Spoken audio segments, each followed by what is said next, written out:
34 of the Circle Back podcast, the show where two great friends get together and just talk about video games. I'm Dan LaMarca. As always, I'm joined by Dan Tindergold Dufrenoy. No, I do not have Tinder Gold. I don't even have Tinder. We were just talking about our friend who had Tinder Gold. Story.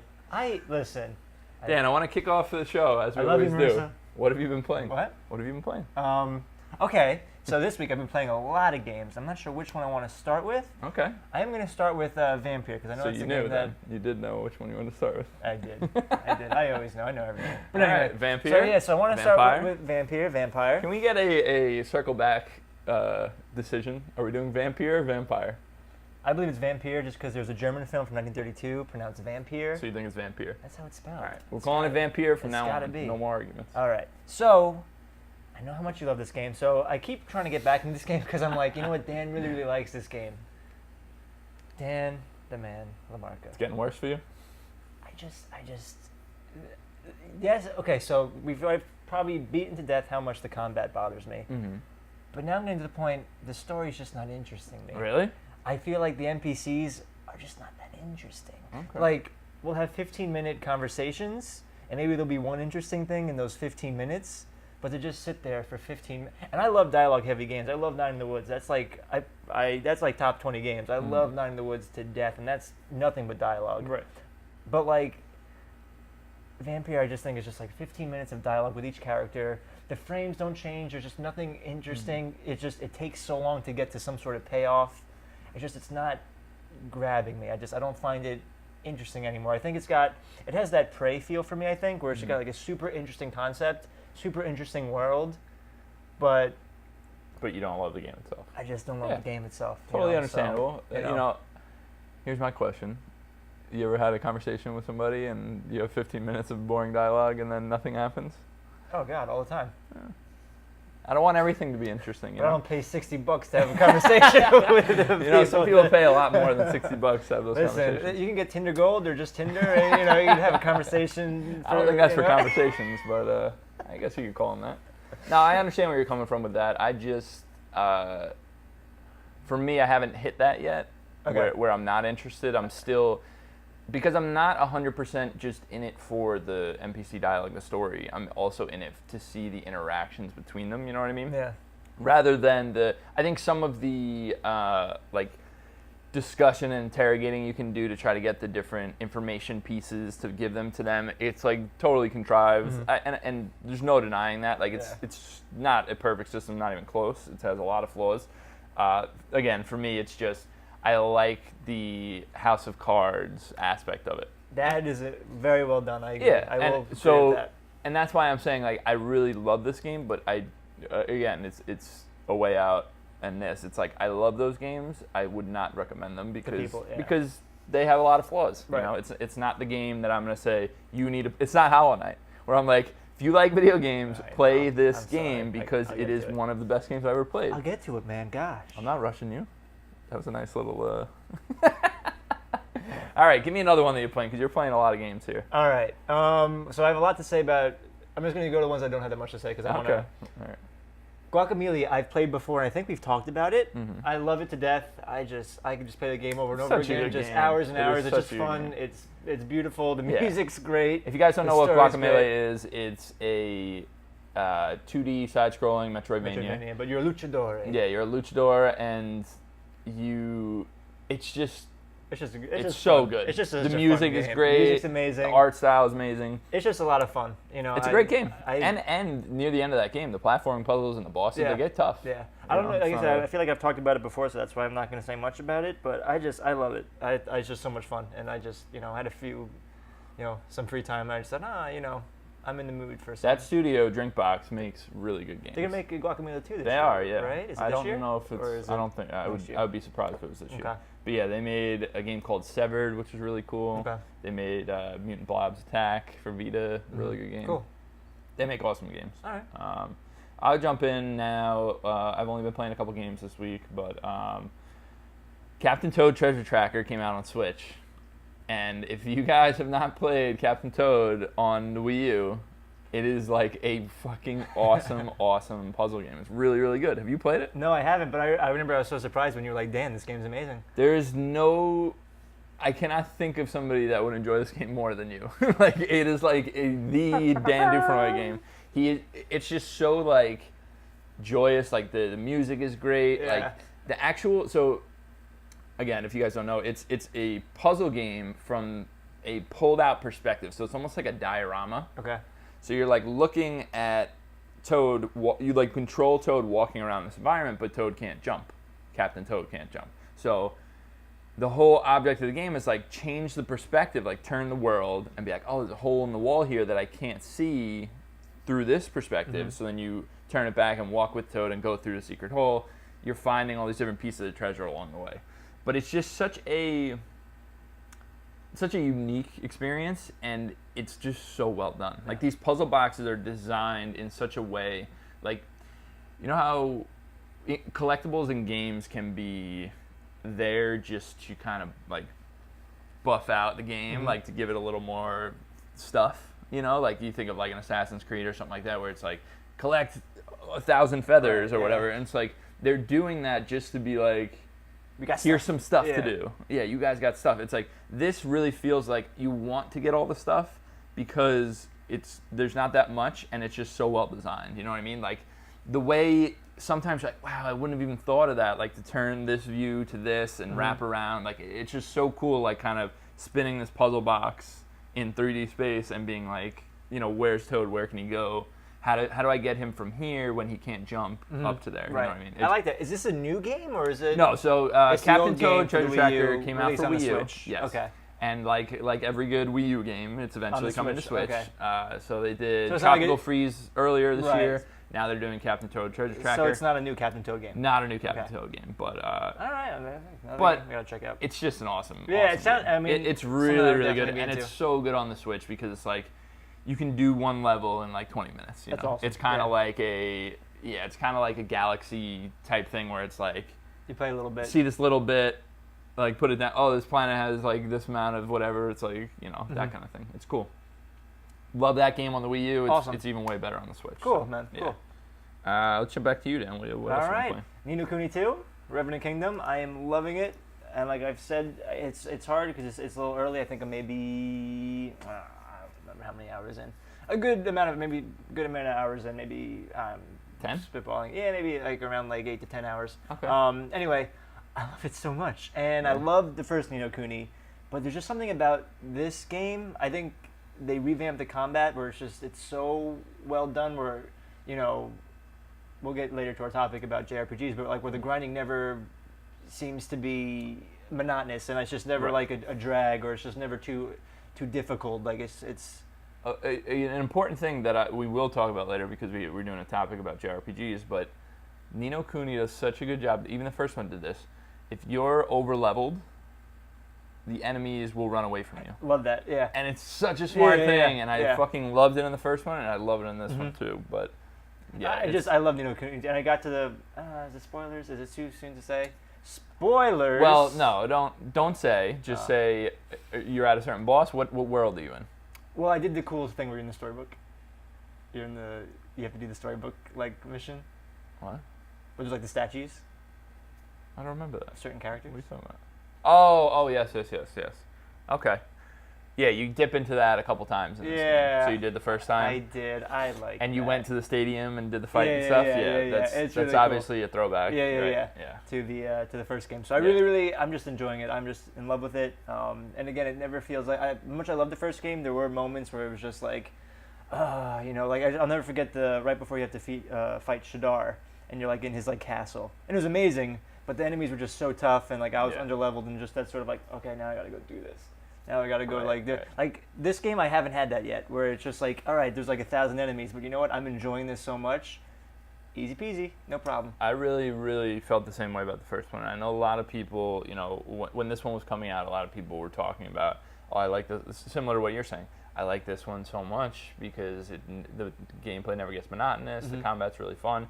And I'm like, to me, I was like, I never had that in the first one. And I know, obviously, people have different experiences, kind of like how when I said God of War gameplay never got tiresome for me, I enjoyed it the whole way through, and you were like, God, this area sucked. It's like, so I get it. It's not like I'm just saying unequivocally, like, first game is amazing, but I never had that experience in the first one, and I certainly didn't have it in the second one. Yeah, either, no, so, I love it. I'm very much in love with. It's a great game. I'm excited to see as you get a little bit further in the story, because the story actually goes some really interesting places. All right. So. I feel like it's like the same thing happened in the first game. Story happens very quick. You know, yes. it's a very right from the get go. Right. Jumping off. Yeah. Whoa. Well, we talked about how crazy was it with the president with the gun. Yes. Yeah. It was so weird. You're like, it's like what? I don't know. And he Like, just shoots the guy in the beginning. I'm like, what? Yeah. It's a little crazy. It's bizarre. But yeah, it all just kind of happens very fast. But I'm really, really enjoying it. It's a lot of fun. Cool. So yeah. Awesome. Let's talk about your last game now, because we're going to talk about the big game. Okay. Last. That's cool. But this one we should have some things to talk about. We definitely have some things to talk about. Dan, what did you play?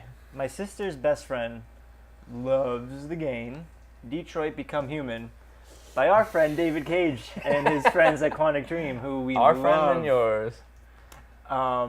So I'm sure anybody that's been watching us know me and Dan both have very, very harsh feelings towards David Cage and Quantic Dream. We do not care for the team or the games that they put out, but my sister's friend was a lovely, lovely person, great friend to my sister, was like, Dan, I know you love video games, and this was the pitch. I know you love Blade Runner, so you should totally play this game. So she brought it over, and I played about 2 hours of it, and let me tell you, I want to hear all about it. I'm really excited. I love Blade Runner. I will never. I do not love Detroit Become Human. I'm never going to touch this game, so I want to hear your experience with it. So, all right. So for anybody that doesn't know, it's a game, Detroit Become Human. You play as 3 different androids. One named Connor, who's like a police investigator. You play one named Kara, who takes care of a young child. And you play as Marcus, who's kind of the revolutionary of the group. Anyway, so like a lot of Quantum Dream games, kind of like Heavy Rain, you kind of alternate through characters. So you do one scene with the one character, and then you go to another scene, and you kind of get like a cohesive story. I didn't get as far. I think it's about maybe 10-hour game, 12-hour game. I don't know. But I didn't get to the point where they're all kind of cohesive, come together. I've been doing. But probably not going to play any more of it, to be honest. So anyway, to be fair, to preface, right, I do think I'm a little biased because I don't like David Cage and I don't like Quantic Dream. You don't like their policies and stuff like that. And so I think what came out about the studio, right? Right, exactly. I have a very hard time separating the art and the artist. So like if an artist is a piece of crap, like the art to me, I can't. And the funny thing, I know we did a whole episode on this, so we're not going to harp on it, but the funny thing is, I'm not that person. I want to be, but sometimes I'm like, if it's great, I will play it anyway. So when this came out, I never root against the game, but I was almost like, I hope this isn't great because I really don't want to enjoy it. Yeah. And then it came out, and I was reading reviews about it, and I was like, okay, good. No. All my fears came true about this game, and so I want to hear your experience with it. So like I said, no matter what you tell me, Miley Cyrus's Bangers is not on par with London Calling. I don't care what you tell me. Aerosmith's Toys in the Attic is not on par with the Beatles' Revolver. You know what I mean? Like, you could be. I don't care if Wrecking Ball's an amazing song. I'm just not into it. I just did not feel it. So anyway, I will say what is good about this game.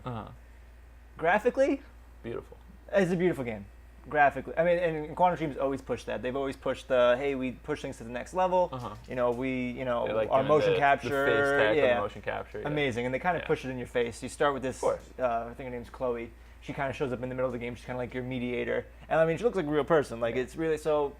Good job, Quantic Dream. Your game looks amazing. The other good thing about this game that it does really, really well. Talk about like Vampire and like the permutations.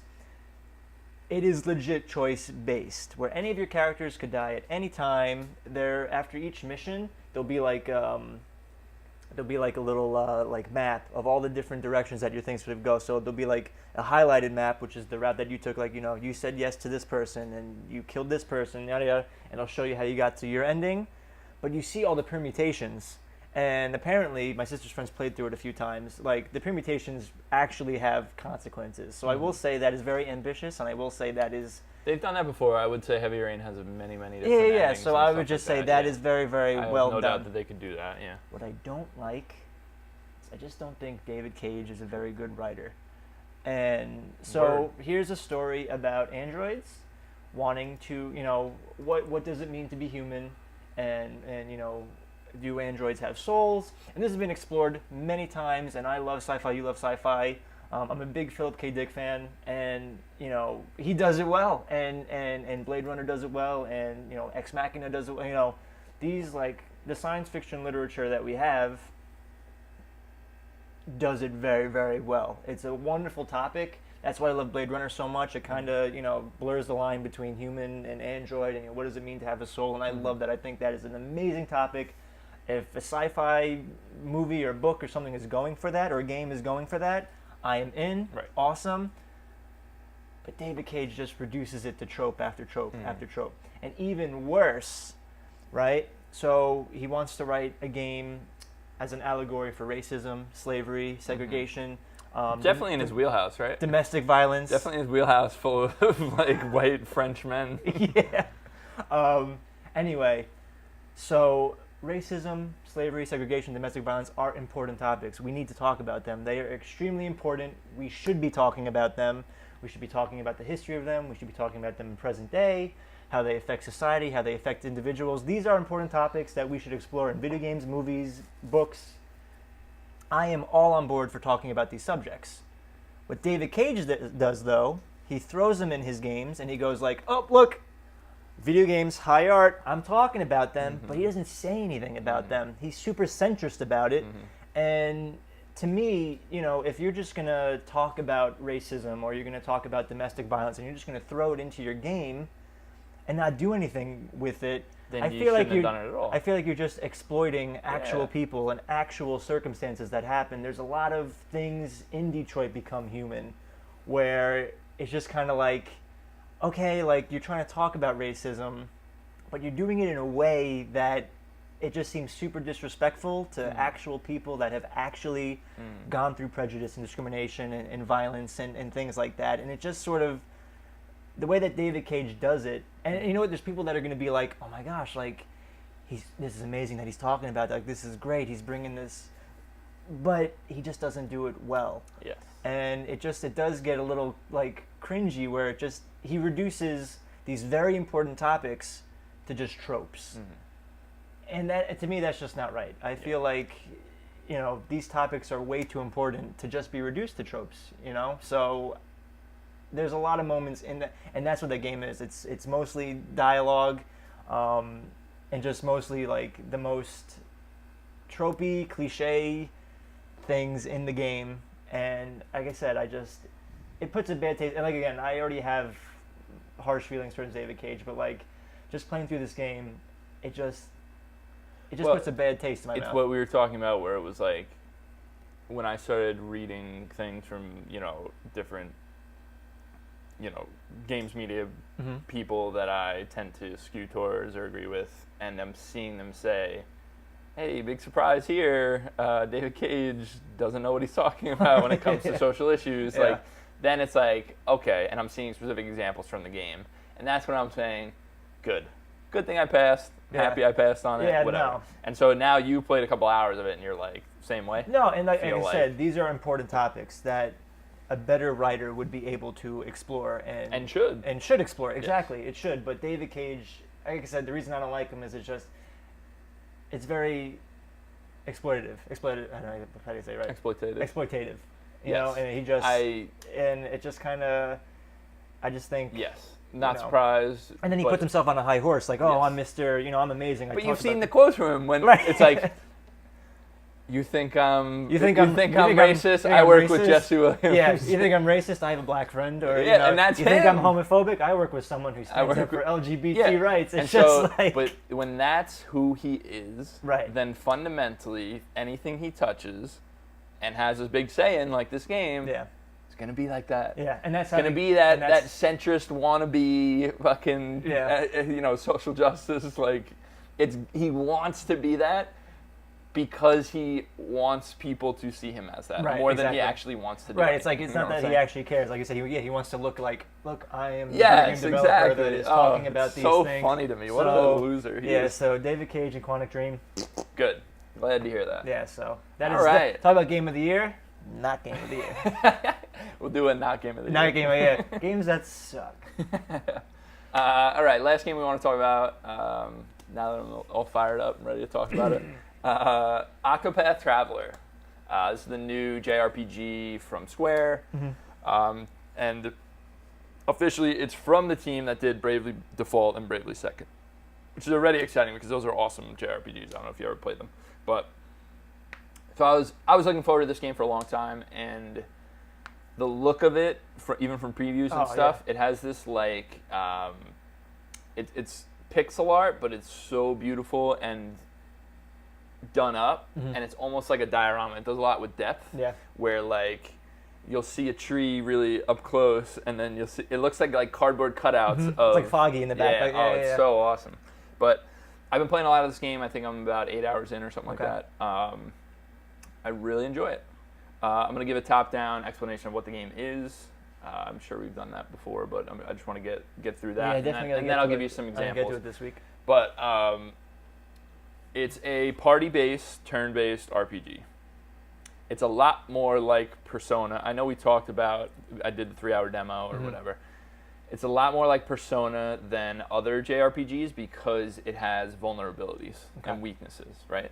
So each character that you're fighting against has like a shield number, and it'll show a shield and 3, and that means if you hit it with an attack that it's weak against 3 times, it becomes vulnerable, which means it takes double damage on every attack. It's like Persona, So very much like Persona. So you're like weakening them, putting them in a vulnerable state where they skip a turn, and if you hit them, they do extra damage. So the shtick, and again, I'm sorry if I'm repeating myself, I just want to get through it, is you have these points, I think they're called BP points or B points or something, and you build them up every turn.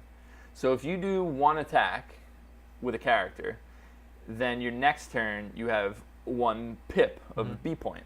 If you do one attack again, you get a second pip. And what happens is when you have 3 of those pips, you can activate them by hitting the trigger, and it makes your attack, depending on what attack you're doing, it'll either make your attack hit 4 times, or it'll do, if you're doing a magic ability, it'll do 4 times the damage.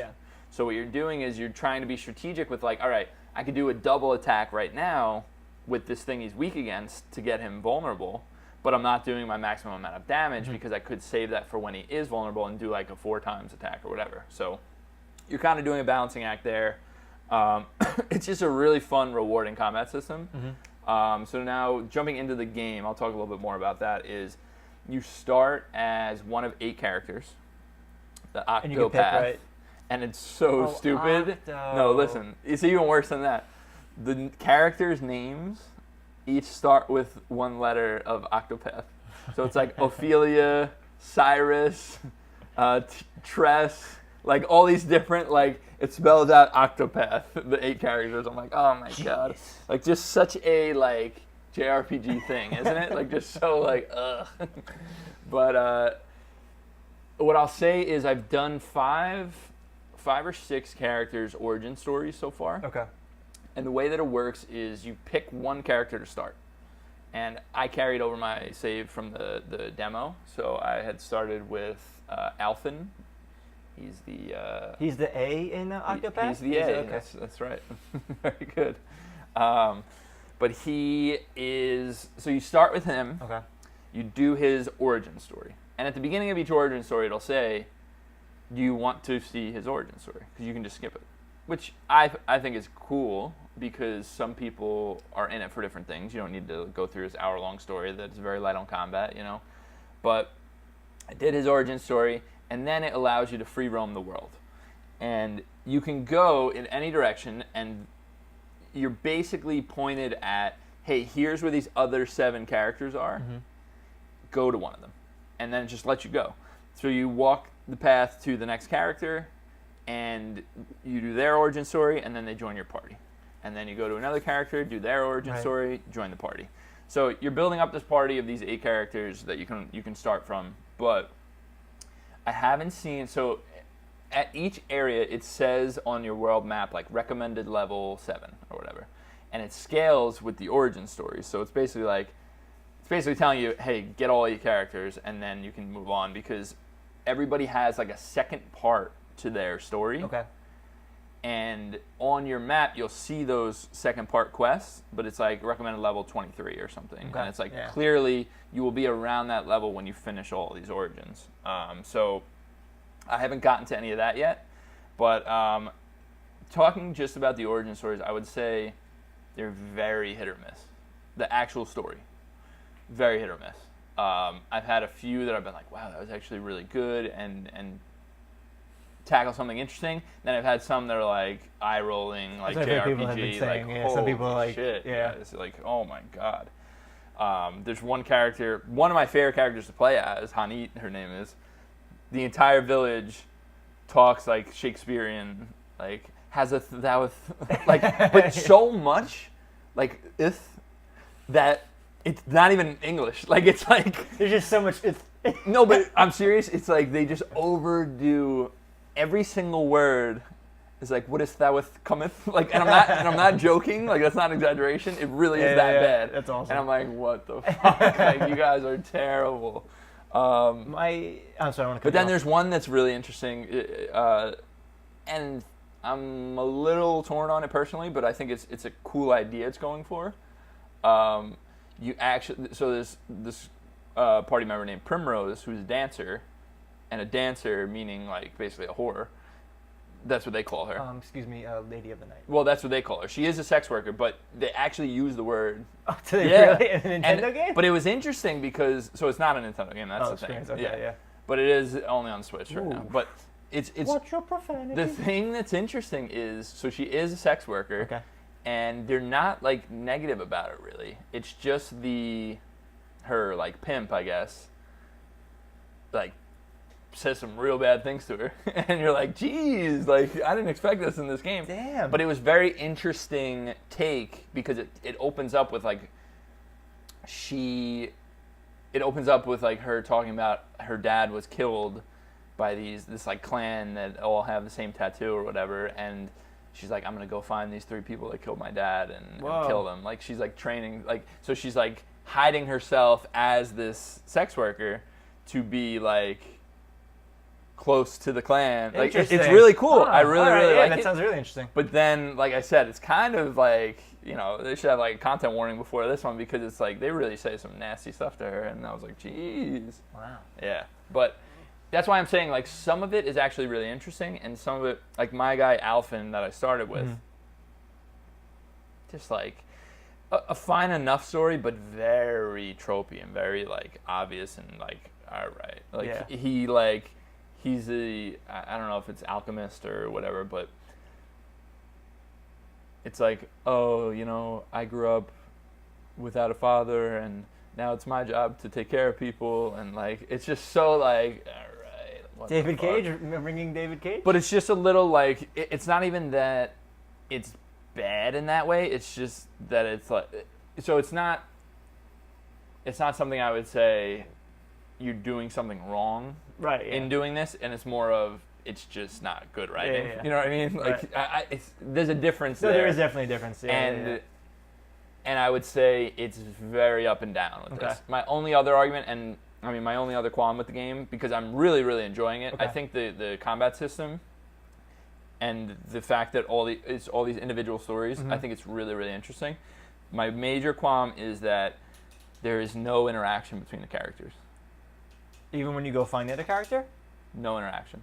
There's one line of dialogue, always, where it's like, would you guys really like to join me on my journey?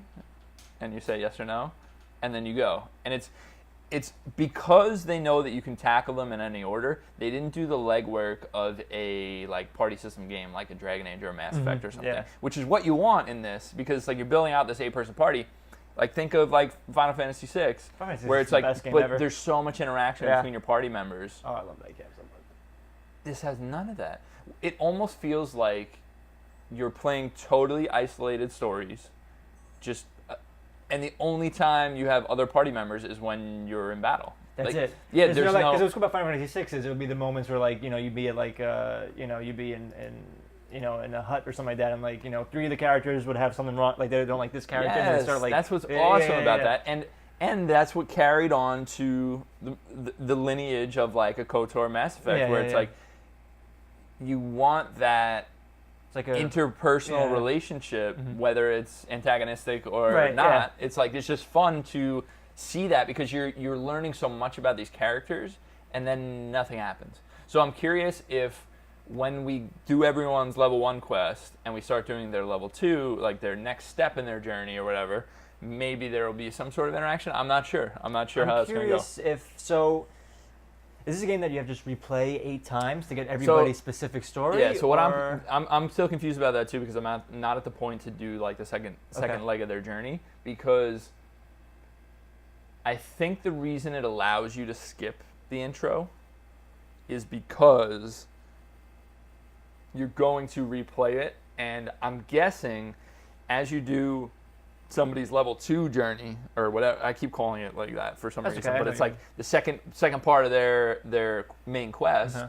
I think you're gonna like go down their main path, and then that's gonna be your main path to go down. Okay, that's my guess. Interesting. So I'm guessing that it'll let you fast forward to, hey, I have the whole party, now let's do someone else's level 2 quest. Yeah. Now let's do someone else's level 2 quest. You know what I mean? Like, because I have a feeling you're going to do one person's level 2 main quest, and it's going to be like, all right, now here's their level 3 main quest, go do it. You know what I mean? Like, I think it's going to close off. I'm guessing it's going to close off everyone else's. Or like you said, or it could be you just do everybody's level 1, then level 2, then everyone's level 3. And then... Yeah, I'm not sure. I'm not sure how that's going to work. But, again, like I said, some of the story stuff is really cool. Some of it's real bad.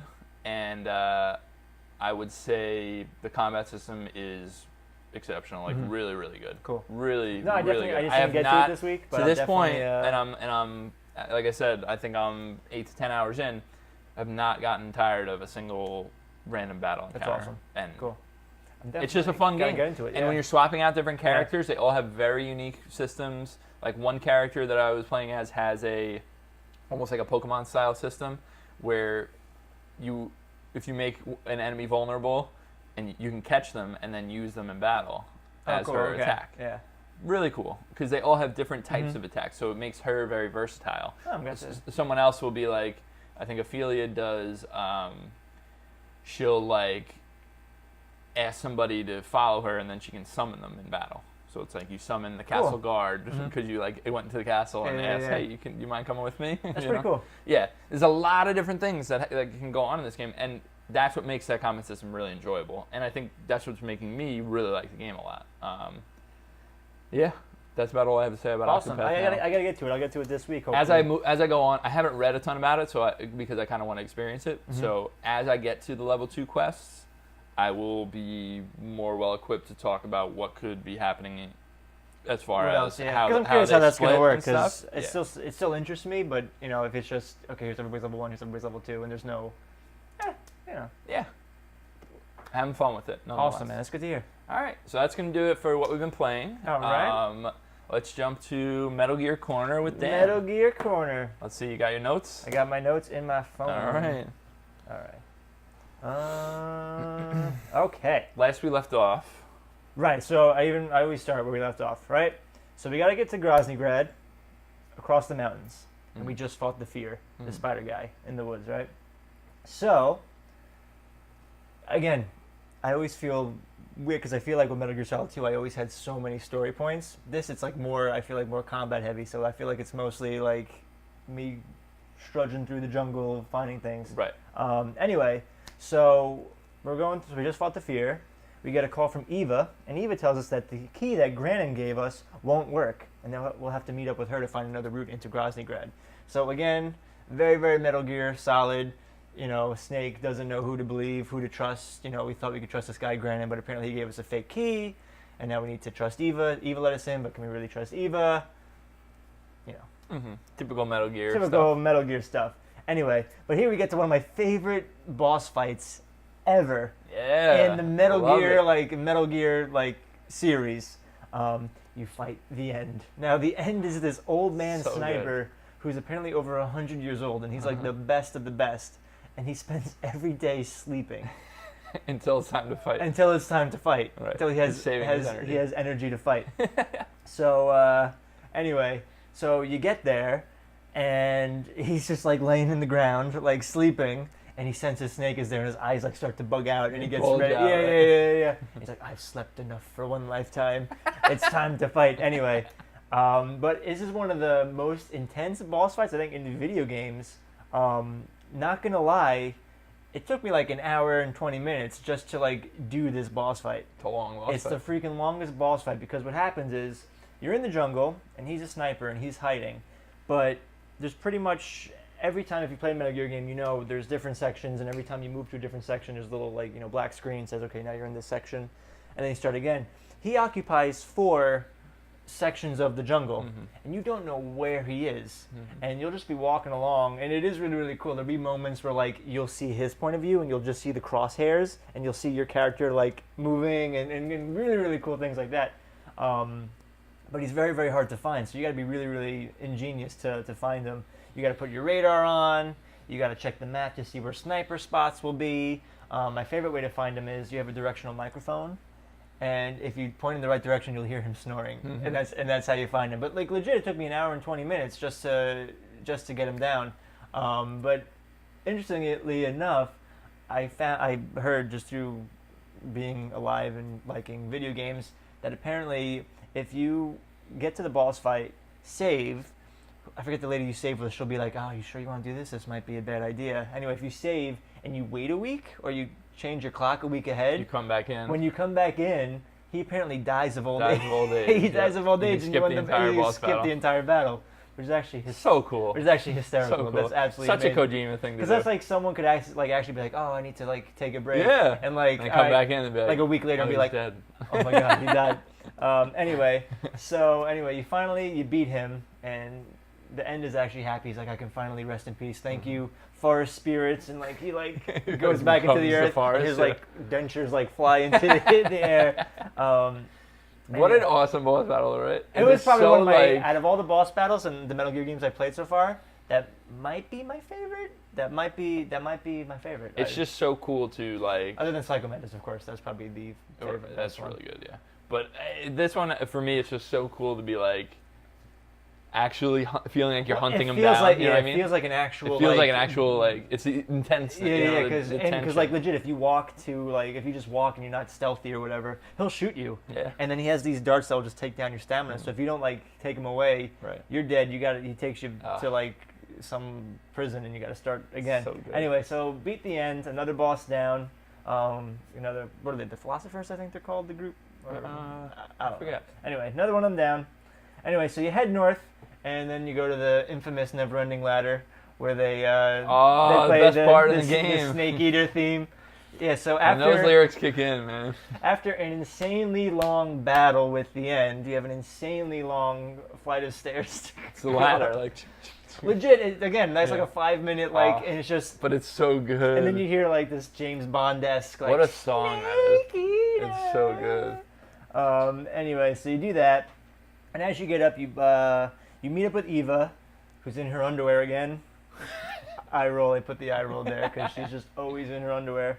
And she tells us exactly where the Shagahad is and where Sokolov are in the building, and that she's going to plan an escape route so that once we get Sokolov, once we destroy the Shagahad, we can leave with her and everything will be copacetic.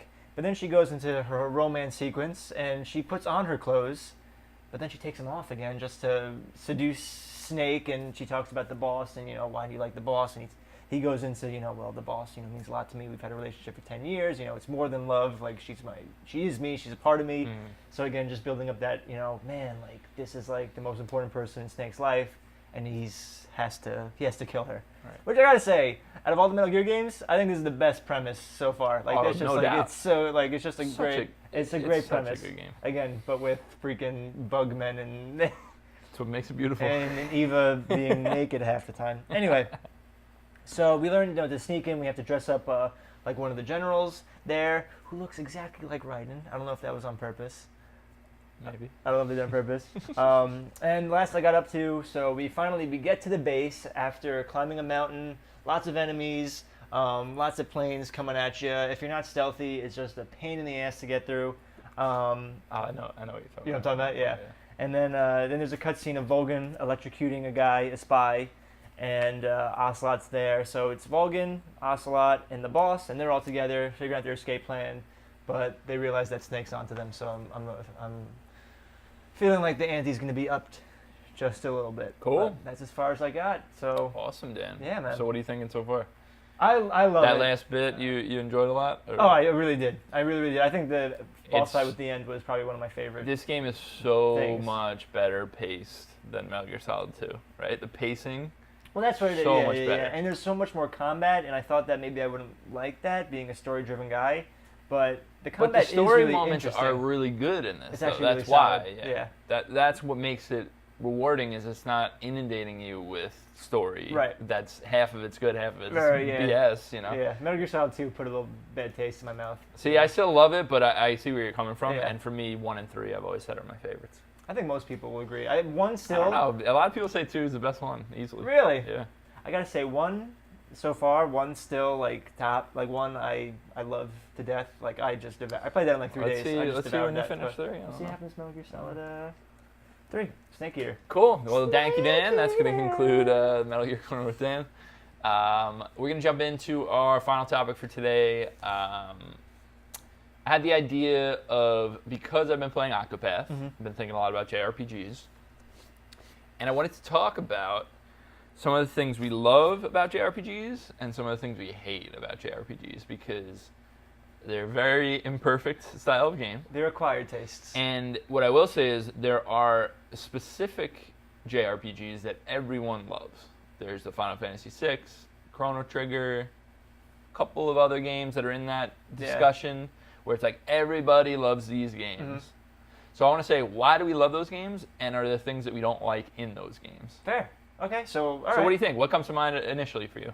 So when I think of my favorite JRPGs, it is of course Final Fantasy VI, Chrono Trigger, Earthbound. Yep. Those are some of my favorite games. To me, out of those three, I think Chrono Trigger is the perfect JRPG. And I know that's probably, it's one of those things like when people are like, oh, the Beatles are the greatest band of all time, and you're just like, okay, I hear this all the time, but like they're really that fantastic. Like I think Chrono Trigger and Final Fantasy VI are that fantastic. I think they deserve the praise that they get. What I love about them, first off, the story. The stories are just absolutely incredible. And this is something that's interesting to me, because we're talking about the story, and it was a huge part of why we like those games so much. But it's kind of overlooked in JRPGs a lot, because a lot of people like hand wave, it's JRPG, it's nonsense, whatever. Final Fantasy VI in particular. But I'm saying, character depth, really. Yes. I mean, that game is a watershed moment for characters in general. There's 14 characters you can play as, I believe. Yeah. And each of them has a detailed backstory, heart-wrenching. I mean, Cyan's story, Celeste's story, Locke's story. I mean, moments where Terra's story, where you're legit like in tears, like, oh my god, like this is amazing, amazing writing. I mean, that's really for me. And that's why I'm saying, like, why did we get away from that so much? Why did we get into the nonsensical JRPGs where it's like over the top, just like the wizard anime, needs to big sword, like.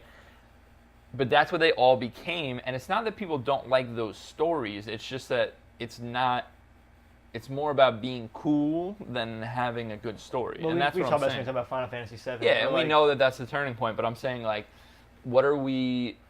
When we're first thing you decided to talk about with JRPGs is the story, and that's so interesting to me, because for a lot of people, they want a really good combat system, they want this and that, and of course you want that, but it's like the first thing you brought up was story. But I'm a story guy. And I understand that, but it's like, would you say that about a Mario game? No. No, that's true. No. So talking about actual gameplay and stuff like that, I think Chrono Trigger. So the one thing that I don't like about JRPGs, sometimes the grinding and the difficulty spikes can be very, very monotonous and very, very draining. Final Fantasy VI had that. Kefka's Tower, for sure, was a doozy. Barely any save points. You just got to be super over level just to do well in that. But then again, a game like Chrono Trigger, I think, really paces it well, where you don't have to. You really don't have to grind. You don't have to grind. You don't have to go back. There's enough enemies laid out, and there's enough chance between fighting these enemies to the boss that it's never an issue. Love Earthbound. The grinding in that So game is much horrible. grinding. Yeah, so that much game, grinding. The grinding in that is horrible. Yeah. Absolutely horrible. And of course, it's worth it because the story is so excellent in that game. That's what it is. And It's just like so the character quirky. and Yeah. stuff is so good in that game. But yeah, the grinding is a major part of why people don't like JRPGs. But you said something that was really interesting to me. When you're talking about the enemy layout in a game like Chrono Trigger, it really brings me to a CRPG, like I like Divinity, Original Sin, stuff like that, where there are literally there's not one random encounter in that game. Everything is designed, and every enemy encounter is designed to get you to where you need to be to get to the boss. And it's like, you can miss that battle, but if you're under leveled, you need to say in your head, I need to go find what fight I'm missing because I know I must have missed one because I need another level, and it's so cool to do something like that. And they've been doing that since, Baldur's Gate and Fallout 1, like these are very designed games that are like, we need you to get the right amount of XP to do this, and I think that's so interesting. But you're right, I've seen, because Octopath has random encounters. And they're very prevalent. It's like, as you're walking, it'll just cut to black, kind of like Pokemon, and then you're in a battle. But you kind of don't, from point A to point B, you hit enough random encounters where you're going to be the level you need to be to fight that boss. You don't need to go back and run around in circles until you get a couple levels, which I really like personally. That's a huge. I'm saying I enjoy getting it right, rather than having to just run around. Oh, no, I agree. Yeah, definitely. But again, I am really enjoying the actual combat system in Octopath, so it's not bothering me too much to do the random battles. But I think that's probably the biggest gripe, though, with people in JRPGs is just the leveling up system. And I know you said you didn't have that issue with Ni no Kuni. I had that issue with Ni no Kuni, where it's just you get to a point where you just hit a wall, and it's just, But then again, I know, it's part of, like, you know what you're getting into when you play these games. These games require 50 hours, 60 hours. Now that's, I want to talk about the actual time in a minute, but what I want to discuss briefly, we touched on earlier, I would kill in any JRPG. Persona 4 did it the first time that I saw it. I'm sure it was there before. Persona 4... If you are a certain number of levels above the enemies that are in the dungeon, you walk to them and they run in the opposite direction. And we talked about Ni no Kuni 1 did that. Well, Earthbound does that. Earthbound does that? Oh, Earthbound, I forgot about that. Yeah. Earthbound does that. Does Final Fantasy do that? No, I don't think so. Yeah, Final Fantasy just walking. But that's why I'm saying the reason that enemies do that in games, and Earthbound is probably the first one now that I think about it, is because you see the enemies on the overworld.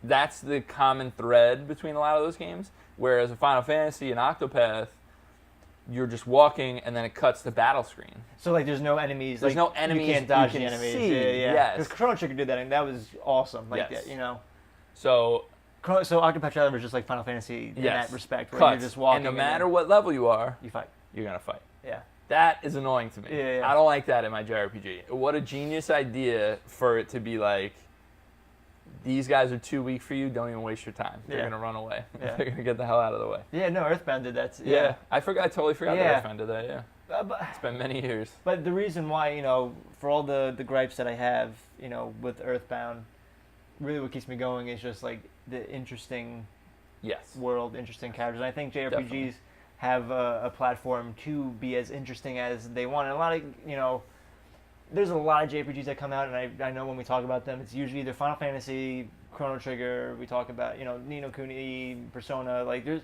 maybe about, I don't know, 6 to 8 franchises that when anybody really talks about JRPGs, we talk about, and then a lot of them fall to the wayside. And I don't know why that is. I feel like, a bunch of JRPGs come out consistently on the PlayStation, on the Switch. I always see the new ones that come out.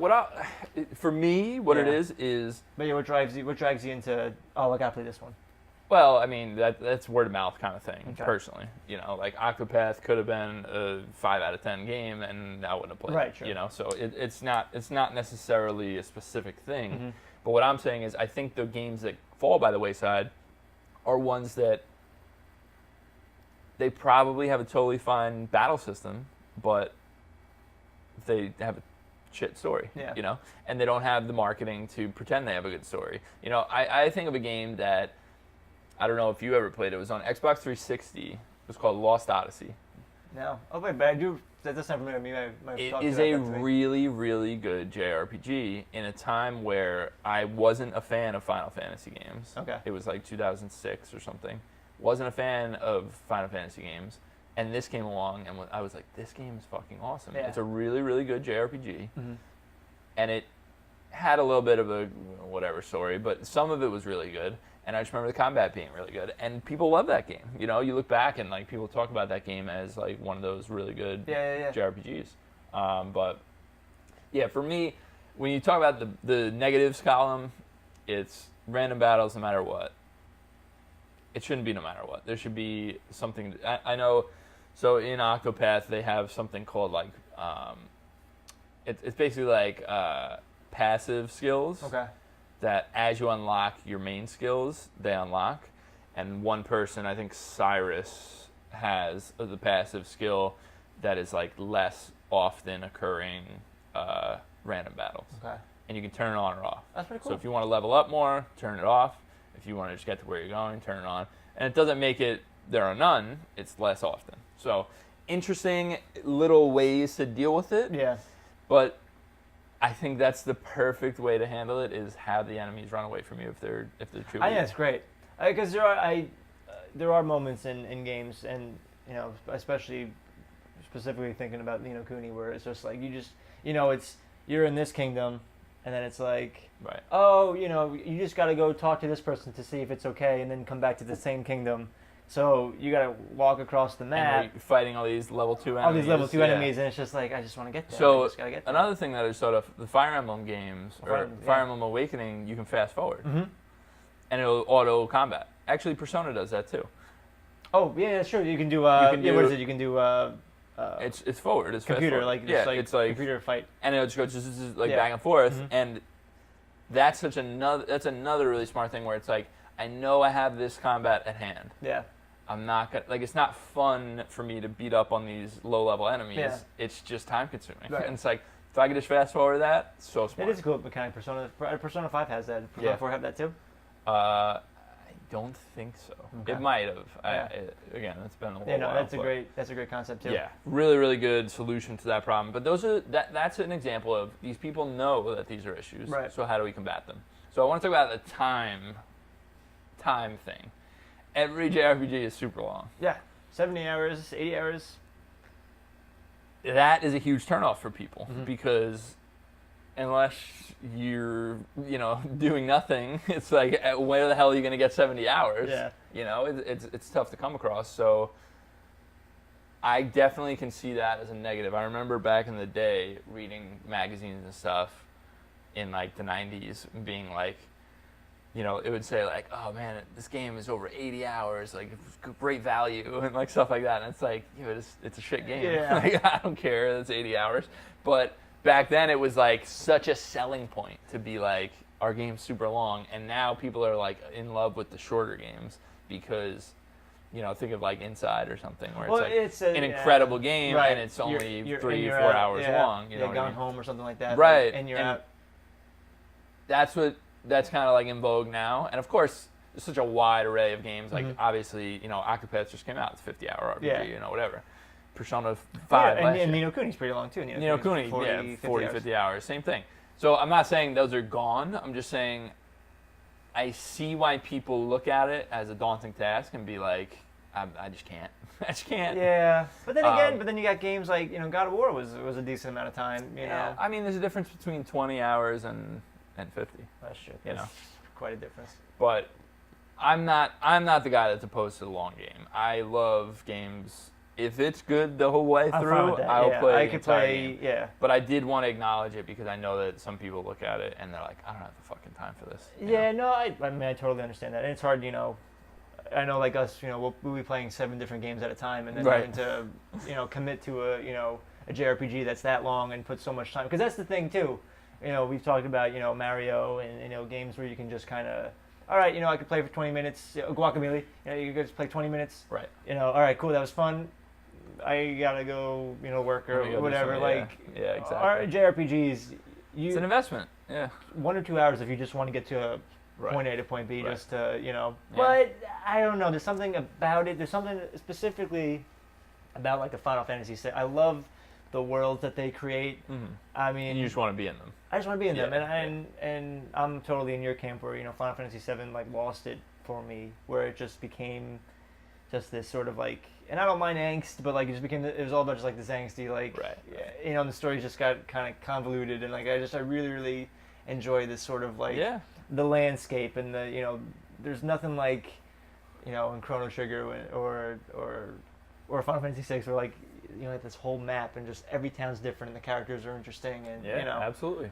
Something I want to talk about briefly is just a couple different combat systems that I really enjoy. Mm-hmm. I don't remember if it was in games before Super Mario RPG. I'm sure it was, but the active Super Mario RPG is amazing too. I didn't talk about that one.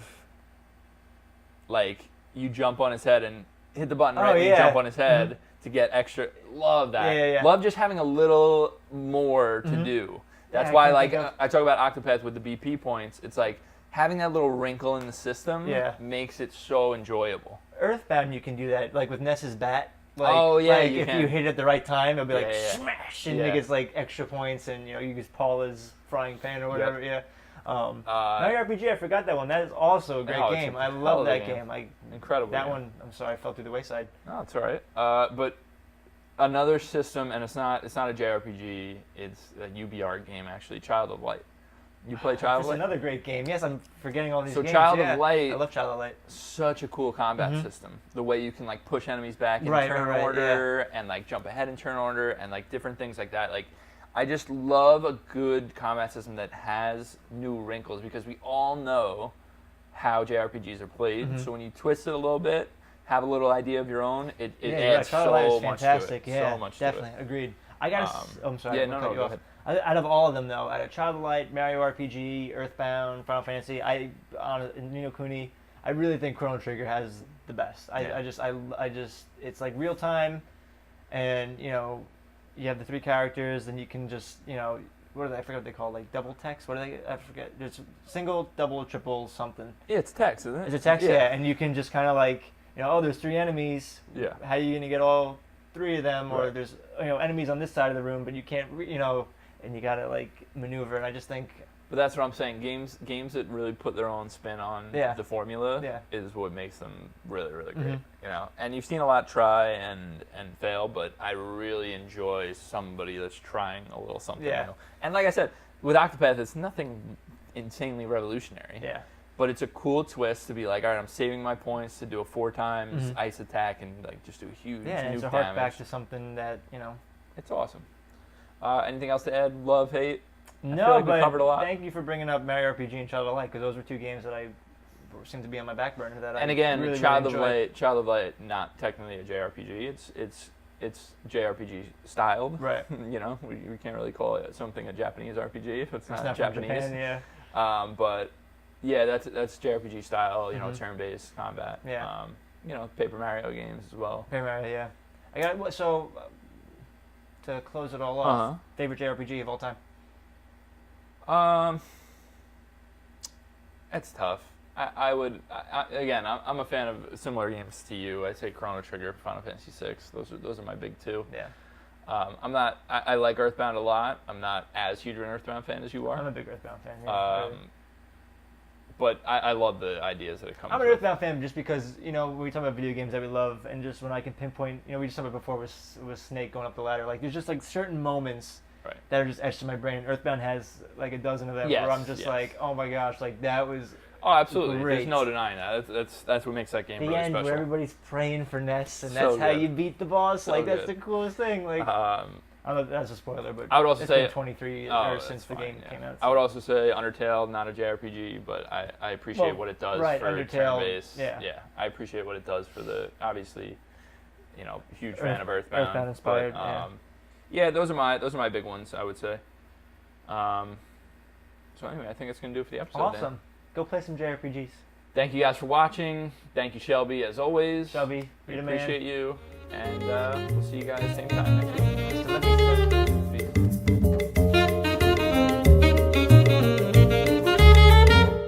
What's up, guys? It's Dan from Circle Back. I'm just here to let you know you can find everything that we do at circlebackgaming.com. If you just want the podcast, we're on iTunes. If you just want the video, we're on YouTube.